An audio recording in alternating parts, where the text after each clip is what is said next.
Hello दोस्तों, आप लोग कैसे हैं। आशा करता हूं कि आप लोग अच्छे होंगे और मस्त होंगे। मैं क्लास 9th का मैथ पढ़ा रहा था, जिसके अंतर्गत मैं प्रश्नावली 9 यानी चैप्टर 9 स्टार्ट किया था। ठीक है। वृत्त से संबंधित संपूर्ण जानकारियां बताने के बाद प्रश्नावली 9.1 मैंने पूरा कंप्लीट करा दिया था और प्रश्नावली 9.2 का एक क्वेश्चंस मैंने बताया था। उसके बाद इस वीडियो में दूसरा क्वेश्चंस देखेंगे, क्योंकि क्वेश्चंस जो है कि लंबे लंबे हैं। ठीक है। उसका सॉल्यूशन यानी हल जो है कि थोड़ा सा लॉन्ग है, इसलिए मैं एक वीडियो में एक ही क्वेश्चंस बता रहा हूँ। क्लियर। तो इसलिए ताकि आपका समय बच जाए और आप आसानी से इस चीज़ को देख पाओ और अच्छे से समझ पाओ। तो चलिए क्वेश्चन नंबर 2, प्रश्नावली 9.2 का क्वेश्चन नंबर 2 देखते हैं क्या कह रहा है। कह रहा है कि यदि एक वृत्त की दो समान जीवाएं, है ना, एक वृत्त है और उसकी ना दो समान जीवाएं हैं। जीवाएं क्या हैं? समान है ना। तो ध्यान सुनिए, वृत्त के अंदर प्रतिच्छेद करें। जो जीवाएं हैं ना वो वृत्त के अंदर प्रतिच्छेद करे, एक दूसरे को कट करे, तो सिद्ध कीजिए कि एक जीवा के खंड दूसरे जीवा के संगत खंडों के बराबर है। यहाँ पे वर्ड सुनिए कि एक जीवा के खंड दूसरे जीवा के संगत खंडों के बराबर है ना। तो चलिए सबसे पहले एक वृत्त बनाता हूं। देखिए ये हमारे पास एक वृत्त है। ठीक है। और ये वृत्त का एक केंद्र है। क्लियर। और कह रहा है कि इसमें दो समान जीवाएं हैं। ठीक है। और वो दोनों वृत्त के अंदर प्रतिच्छेद करती हैं। देखिए मैं एक ऐसे जीवा बनाता हूं, एक ये जीवा हो गई और एक मैं इधर से बना दूं। ठीक है। ध्यान सुनिए, ये दोनों जीवाएं एक दूसरे को प्रतिच्छेद करती हैं। थोड़ा सा अच्छे से बनाऊं ताकि मैं आपको समझा सकूं। ठीक है। देखिए दोनों एक दूसरे को प्रतिच्छेद करती हैं, ये बात हमने यहाँ पे बना दिया। देखिए ये जो दो जीवाएं दिख रही है एक दूसरे को प्रतिच्छेद करता है। ठीक है। मान लेता हूँ जीवाओं की जो लंबाई है ना, ये है ए और ये है बी। यहाँ पे मान लेता हूँ पी, यहाँ पे मान लेता हूँ क्यू। क्लियर। और ये वृत्त का केंद्र है। क्लियर। तो ये बात उसने कहा है। तो सिद्ध कीजिए कि एक जीवा के खंड, देखिए जो एक जीवा है ना ये पी क्यू, इसका एक खंड जहाँ पे कट किया है उसका एक खंड है ना, दूसरे जीवा के संगत, दूसरी जो जीवा जो है ना उसके ये वाला संगत, ये क्या है? खंडों के बराबर है। यही प्रूफ करना है। तो देखिए जहाँ पे जीवा प्रतिच्छेद करती है, सबसे पहले क्या लिखूंगा कि दिया है। ध्यान सुनिए, उसके अंदर और भी चीजें लिखेंगे, पहले ही ध्यान सुनिए क्या क्या दिया है वो लिखता हूं। दिया क्या है कि एक वृत्त की दो समान जीवाएं, तो लिखूंगा एक वृत्त की दो समान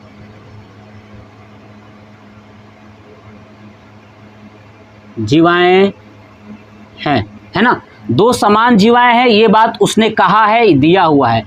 और क्या कह रहा है कि वृत्त के अंदर प्रतिच्छेद कर रही है, तो लिखूंगा दो समान जीवाएं हैं जो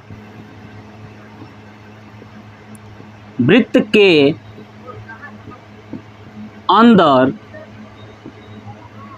अब देखिए यहां पे प्रतिच्छेद कर रही है, तो इसका मैं नाम ले लेता हूं। क्या ले लूं? तो चलिए मान लेता हूं टी। क्या मान लेता हूं? टी। वृत्त के अंदर टी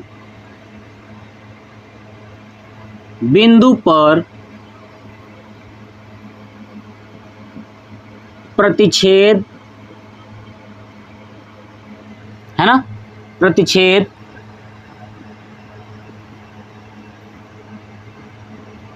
करती है, ये बात उसने दिया हुआ था। अब क्या करना है? सिद्ध कीजिए। तो लिखूंगा सिद्ध कीजिए, है ना, सिद्ध करना है। क्या सिद्ध करना है? कि एक जीवा के खंड, है ना, एक जीवा के खंड, देखिए एक जीवा अगर पी क्यू है तो इसका एक खंड दूसरी जीवा के एक खंड के बराबर है। मतलब कि यहां से सिद्ध करना है कि देखिए एक खंड क्या बन रहा है, अगर पी क्यू जीवा में देखेंगे तो एक खंड टी और क्यू बन रहा है। क्या बन रहा है? टी और क्यू। दूसरा खंड इधर देखेंगे तो ए और टी क्या है? आपस में बराबर है। यही तो सिद्ध करना है। तो लिखूंगा क्या चीज? ए टी ए टी बराबर क्यू टी, ये प्रूफ करना है। क्लियर। और दूसरा क्या करना है, पी टी बराबर बी टी, है ना, पी टी बराबर बी टी। देखिए ना, एक दूसरे का खंड यही ना है, यहाँ पे टी क्यू और ये ए टी एक खंड हो गया, ये दोनों आपस में बराबर प्रूफ करना है। और दूसरा खंड क्या है, पी टी और बी टी, ये दोनों आपस में बराबर है, यही प्रूफ करना है, यानी सिद्ध करना है। तो आप यहाँ तक नोट कर लीजिए, ठीक है। और मैं इसको हटाता हूँ, आशा करता हूँ कि आपने नोट कर लिया होगा। चलिए, अब इसको नोट कर लिए तो चलिए थोड़ा सा पिक्चर में चलते हैं। देखिए पिक्चर में क्या कह रहा है, मैंने बताया कि दोनों जीवाएं एक दूसरे को टी पर प्रतिच्छेद करती हैं, ठीक है। अब ये जो वृत्त का केंद्र है, अगर मान लो इसको ओ, क्या मान लो, वृत्त के केंद्र को ओ, तो आप बताइए वृत्त के केंद्र से जीवा पर डाला गया लंब जीवा को क्या करता है, समद्विभाजित करता है। क्या करता है, समद्विभाजित करता है, ठीक है। ये मैं आगे अभी लिखूंगा, ध्यान सुनिए। चलिए सबसे पहले इसको हटा देता हूं, आप नोट कर लिए। चलिए देखिए, अब क्या लिखूंगा कि हम जानते हैं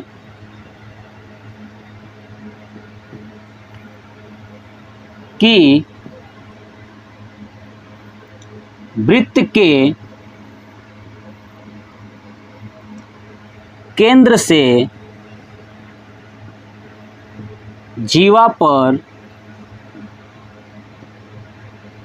डाला गया लंब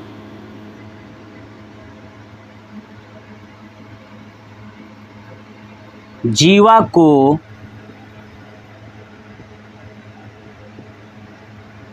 समद्विभाजित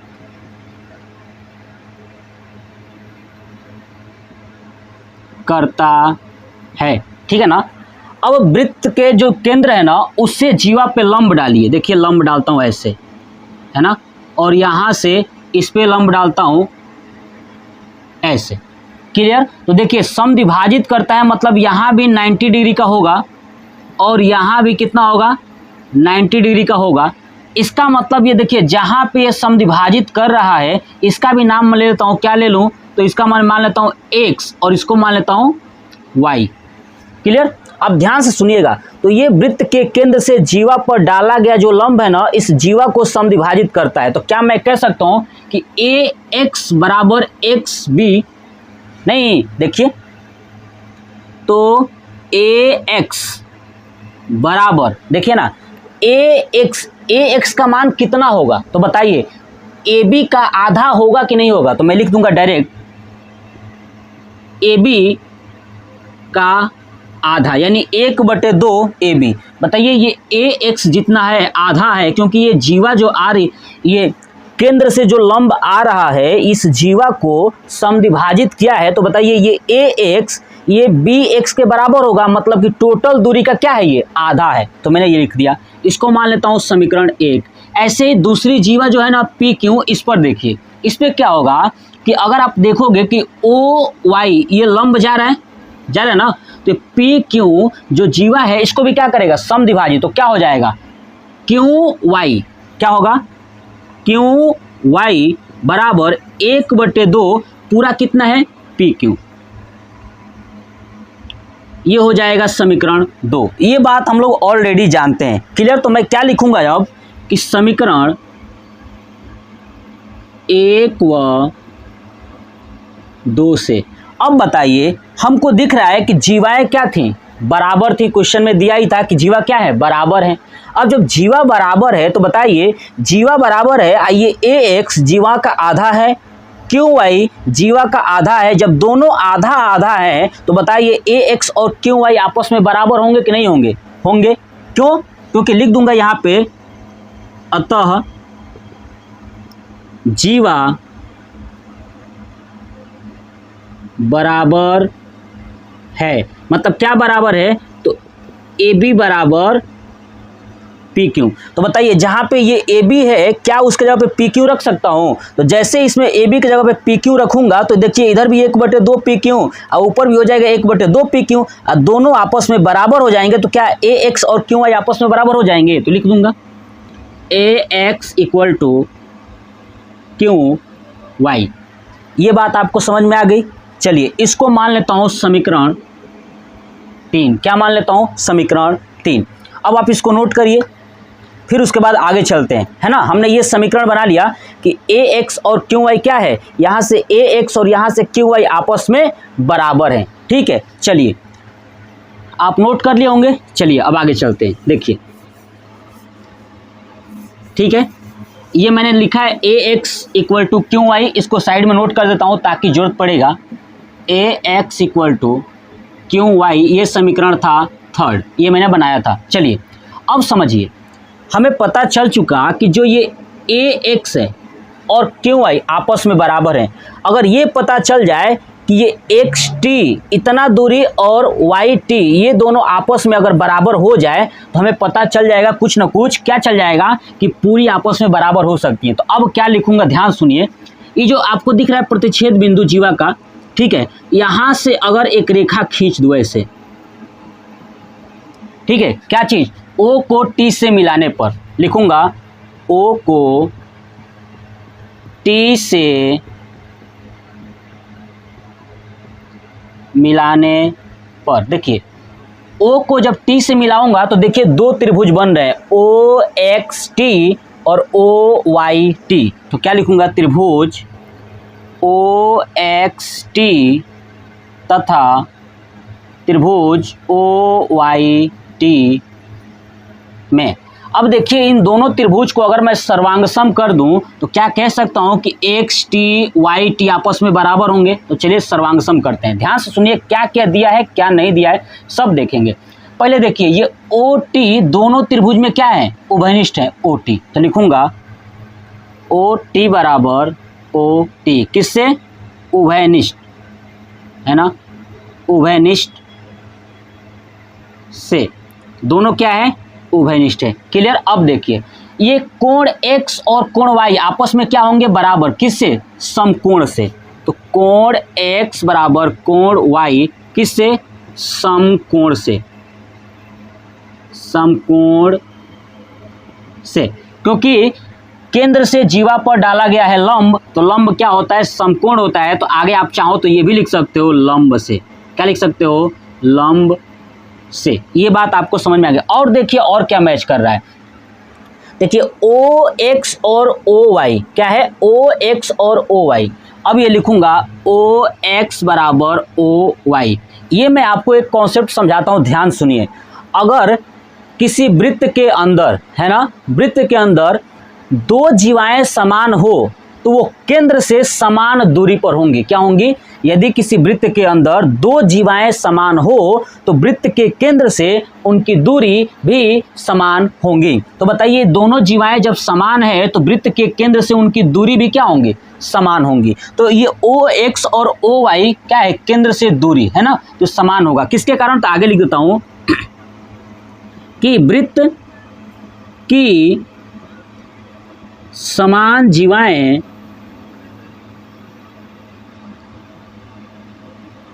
केंद्र से समान दूरी पर होती हैं, समान दूरी पर होती हैं, है ना।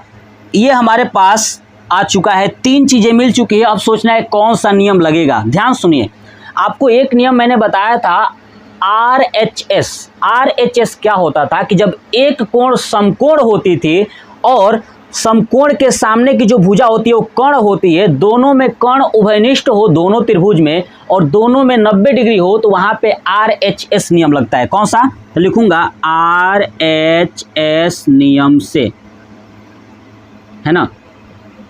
अब RHS नियम से क्या हो जाएगा, तो दोनों त्रिभुज क्या हो जाएंगे, सर्वांगसम हो जाएंगे। आप इसको नोट करिए। चलिए आप नोट कर लिए होंगे। चलिए इसके आगे चलते, इसको हटाता हूं ऊपर वाला पार्ट। देखिए तो दोनों त्रिभुज क्या हो जाएगा, सर्वांगसम हो जाएगा। कौन कौन सा त्रिभुज, तो मैंने लिया था OXT, तो त्रिभुज OXT सर्वांगसम OYT, त्रिभुज OYT। जब ये दोनों त्रिभुज सर्वांगसम हो गए तो बताइए XT और YT बराबर होगा या नहीं होगा, तो बिल्कुल होगा। XT equal to Y T. Clear? X T equal to Y T, ये दोनों आपस में क्या हो गए? बराबर हो गए। किसके कारण? सी पी सी टी से। सी पी सी टी से ये दोनों भुजाएं क्या होंगी? मतलब का हमको समझ में आ गया कि ये एक्स टी और वाई टी क्या है? बराबर है। अब पहले हम लोगों ने प्रूफ किया था कि ए एक्स और क्यू वाई आपस में क्या है? बराबर है। ये प्रूफ किए थे कि नहीं कि ए एक्स और क्यू वाई आपस में बराबर है? ये बात हम लोग प्रूफ कर चुके हैं। तो चलिए अब लिखता हूं कैसे, देखिए ध्यान से। वो लिखे ना ए एक्स क्यू वाई, तो लिखूंगा, इसको मान लेता हूं समीकरण 4। क्या मान लेता हूं? समीकरण 4। तो लिखूंगा समीकरण 3 में से, ध्यान सुनिए, देखिए 3 क्या है? ये 3 क्या है? A x. देखिए ये ए एक्स और क्यू वाई, ठीक है। तो अब ये एक्स टी और वाई टी, ध्यान सुनिए, एक्स टी ये वाला है। अगर इस ए एक्स में एक्स टी जोड़ दूं, इधर क्यू वाई में वाई टी जोड़ दूं, तो क्या ये पूरा ए टी आ जाएगा? तो बस वही करना है। समीकरण 3 में, ठीक है, समीकरण 4 जोड़ने पर तो क्या होगा? 3 क्या है? A x.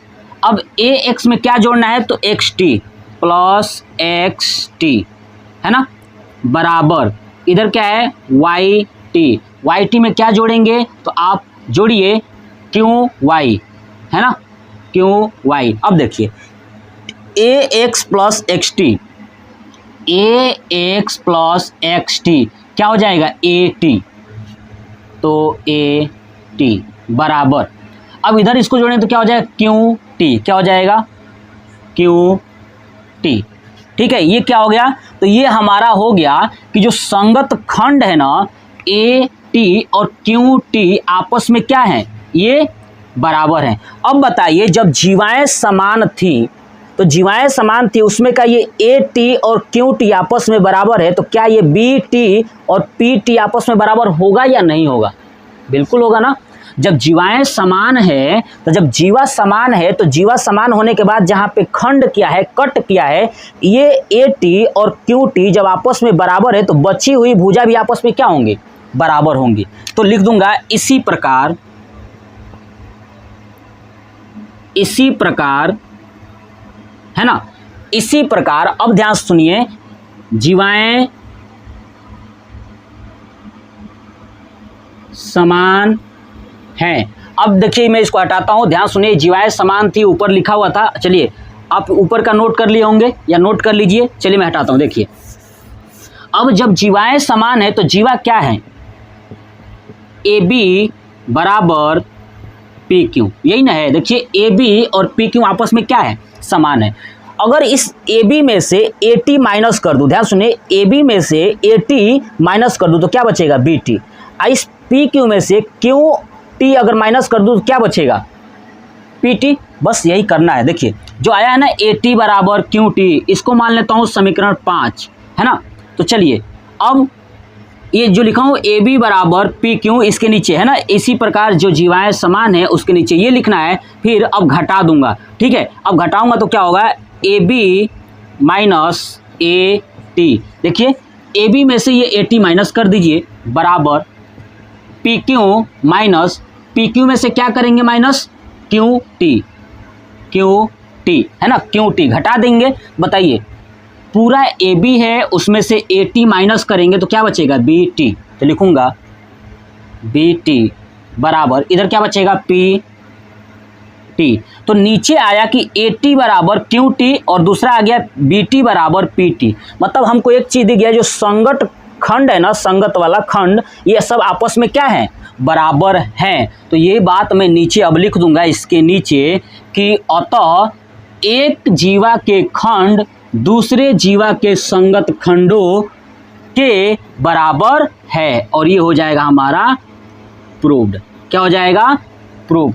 तो ये था क्वेश्चन नंबर 2, प्रश्नावली 9.2 का क्वेश्चन नंबर 2 था। ठीक है, थोड़ा सा लंबा हुआ होगा वीडियो, बट कोई नहीं, अगर आप इस कॉन्सेप्ट को समझ लेते हो ना तो आपका कॉन्सेप्ट डेवलपमेंट होता जाएगा। आप क्या करते हो कि वीडियो स्टार्ट हुआ नहीं कि तुरंत कट करके बाहर आ जाते हो, ऐसा नहीं है। आप उसको चीज़ को देखो, बार बार देखो, जितना देखोगे ना उतना ज़्यादा दिमाग विकसित होगा और आप क्वेश्चंस को आसानी से सॉल्व कर सकते हो। ठीक है, तो ये वीडियो कैसा लगा कमेंट बॉक्स में कमेंट करके जरूर बताइएगा।